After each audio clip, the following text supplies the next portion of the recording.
Hey everyone, welcome back to another quick and very interesting tutorial. Where in this quick tutorial, I'm going to show you how you can fix the issue if your Windows 11 is lagging too much after booting up. Now, in order to fix that, the major issue is whenever you boot up your system, the startup application will take time to start in the background, that causing this lag in major cases. Now, in order to fix that, simply open Task Manager on your system. You can easily find it on the start menu. Simply find Task Manager here. Go to this option of Startup Apps, and here you'll find multiple apps. Now make sure that all the applications that are not of the system purpose, for example, if the let's say this Radeon software that is of the graphics, I don't want to disable it, but else what disable all the other applications that are not of any system purpose uses. Disable its startup by just simply clicking right click on over there and hit disable.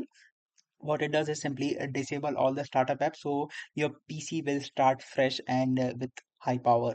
Alright, so that's it for this tutorial. I hope this video will be helpful for you. Make sure to hit the like button and subscribe button for more such helpful and interesting tutorials. See you in the next one. Take care.